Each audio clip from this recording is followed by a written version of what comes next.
Hey, Magic fans, welcome back. This is the Captain speaking here on Capnclydes MTG. Back from my short little stint vacation.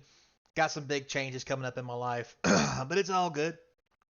So, today we're going to talk about a new secret layer drop. That's right, you've seen it on the screen, Tomb Raider. So, before we get started on this one, let's not forget uh, comment, like, subscribe, hit that notification bell. Check us out on Rumble.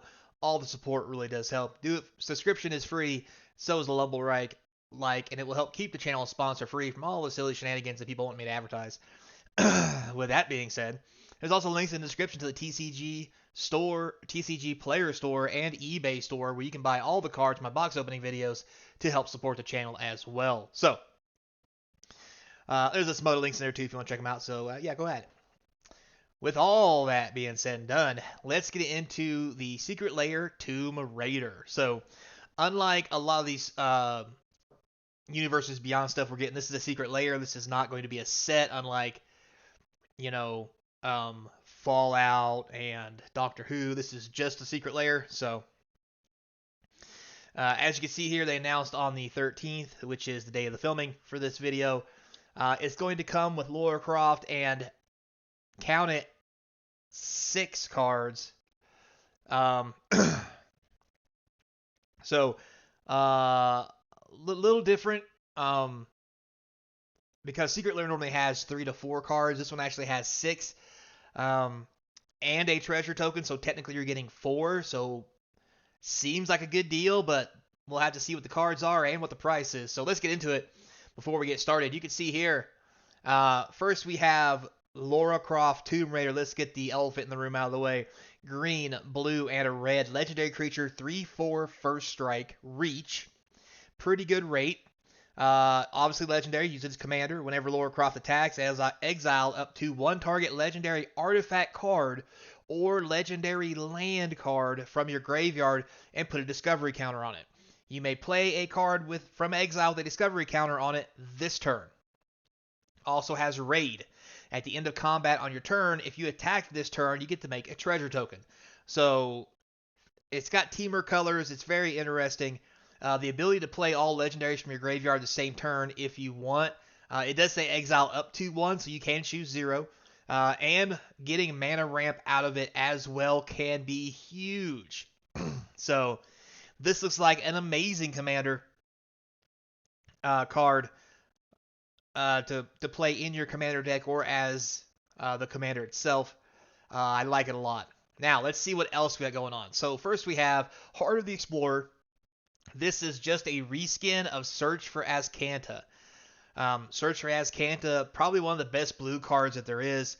Sees tons of play in several formats, especially Commander. Holy cow, is this thing good in Commander. It's a blue and 1 legendary enchantment. Beginning of your upkeep, you surveil 1. And if you ever have 7 or more cards in your graveyard after that, you may transform Heart of the Explorer. And for those of you who don't know, it becomes a land. Oh, look at the art on that. That is sexy. It's all kind of almost like it kind of goes along with the whole Ixalan thing and dinosaurs. Anyway, it becomes the Lost Valley, which is the Sunken Ruins. Taps for blue. For blue and 2, you can tap it. Look at the top 4 cards of your library. Put a non-creature, non-land card from among them into your hand. Rest on the bottom in a random order. It's mana ramp. It's deck thinning card choice. It does it all. And don't forget, you don't have to flip this if you don't want to. So that's another great card for the set. We have the Storms of Yamadi. Anyway, it's a reprinting of Anger of the Gods. Great art though. We'll say that. 2 red and 1, 3 damage to each creature. Creatures dealt damage this way would die instead. Cool thing about this, they did make her a 3/4, so she can't get stormed off the table. At least we didn't get a flavor fail there. Anyway, we won't go there. So there's the first 3. We do have 2 more coming in. We have the Grim Whisperer, which is just a Bow of Nylea. The Bow of Nylea, for those who don't remember, is 2 green and 1. Attack creature control of Death Touch. And for green and 1, you may choose 1, put a +1/+1 counter on a creature, deal 2 damage, target creature flying, gain 3 life, or put up to 4 target cards from your graveyard and bottom library in any order. I do like how they used a different Lara Croft picture in this one. This is from a different Lara Croft game where she looked a little different. This is probably more of the original Laura Croft. This is the different, I think the movie version. I mean, correct me if I'm wrong, but I think this is kind of how, not okay, not the first movie with Angelina Jolie, but like there's a second movie I think they're making or did make or anyway, there's a version of this girl in this kind of picture as Laura Croft, and that's kind of cool that they kind of included both of them. We have Totex Spear, which is just Shadow Spear, probably one of the best cards um, in all formats. Again, we have kind of this is not the typical Tomb Raider. This was kind of the original. This was kind of the movie. This was kind of after the series went on for a little while. So sweet nod to all the different types of Tomb Raider aesthetics and what she was wearing. So I do like that. Obviously, um, a Shadow Spear is one colorless. It's an equipment. Quick creatures +1/+1 has trample and lifelink. For one colorless, permanents your opponents control lose hexproof and indestructible and equips for two. Probably one of the best cards in any format because for 2 mana you can do everything with this card. Um, and lifelink is nothing to laugh at, and for your opponent to lose hexproof and indestructible, that's nothing to laugh at either. So great card. Still has lots of value. This is easily a if we kind of look at these cards, this is easily I think the spear is going for 15 to 20. I think Azcanta is going for 10. So there's an easy 25. The bow, not so much. Anger of the Gods, a couple bucks. So this is easily, I would say, between these four, we probably got a decent, close to $30 value. And then whatever this card's worth, and being as it's a new card, I'd say it's easily worth 10. So we're already at around 40 to maybe 45, maybe $15 for this, depending on how cool you think it is. So we have that. And then we still have 2 more cards left. Don't forget, we have the treasure token, but we also have Kitsy Sunken City, so it's Academy Ruins. I remember this card used to be so expensive. For those of you who don't know, it's a tap for a colorless. For a blue and 1, you can tap, put target artifact card from your graveyard on top of your library. Pretty sweet. Again, another form of Tomb Raider aesthetics or gear, whatever you want to call it, and her other outfit. So again, kudos for that. Real great job. Temple Ruin, I mean, Academy Ruins is not worth a whole lot, so they did reprint it, but it's still a couple bucks. It's a decent card. See some play. Then we have our treasure token. Apparently, it's one-sided. There's no flip ability here. So we have a one-sided treasure token. Obviously, you sacrifice it, add 1 mana of any color. Cool thing about this is it has everything from the games. We've got the compass, the cube, matchbooks, the key. We even got a picture here. Again, great flavor win for this. And those are the 7 cards. So, I mean, I'm not going to lie. I like it. I'm not the biggest Tomb Raider fan. I did enjoy playing it, but for me, I just couldn't get into the series as a whole. But I did like it in general because it did have that kind of, for me, Indiana Jones feel, which is something I really miss. I really miss the Indiana Jones series. Of course, that's when I was growing up as a kid. Yada, yada, yada. Anyway, point being, really do miss that. And it really did give me that kind of nostalgia. And I think this is a definite flavor win for all these cards. So, with all that said, it goes over one more time down here. And you can see here you have the Tomb Raider Lara Croft, you have Azcanta, Anger of the Gods, Bola Nyleus, Shadow Spear, Academy Ruins, Treasure Token 1, 2, 3, 4, 5, 6, 7. You will get 7 cards. And finally, the pricing. So the pricing is $40 for non-foil, $50 for foil.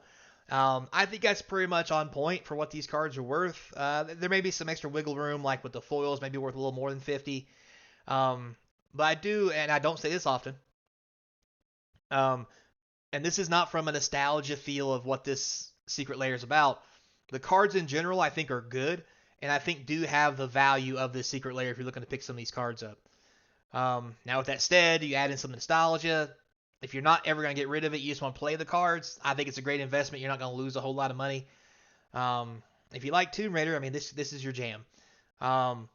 So, with that being said, if this is what you like, kudos for you. Go get it. Me personally, I probably won't get it because the only card in here I need or would want, because I don't already have it, is this Lara Croft Tomb Raider itself. And I might be able to pick that up even cheaper, in my opinion, after it comes out. Because this card itself should not be going for 40 or 50 for these versions, so I can save a couple bucks, me personally. As cool as these are and the art, for me, I don't need extras, so I'm just not gonna go there. Cause for me, I'm more of a completionist. So if if I get one of these cards like this Search for Escanta for my deck, I'm gonna want all of these cards. Same goes for the treasure token. So not my jam, but hey, I do like it. I think it's a good set. I think it's worth buying. So go check it out. And for those of you who want to know, you can visit secretlair.com. It's going to go on sale November 20th starting at 9 a.m. It says only available for a limited time. I don't think they're going to sell out, but you never know. They might. The only thing in Secret Lair it's sold out so far have been commander decks.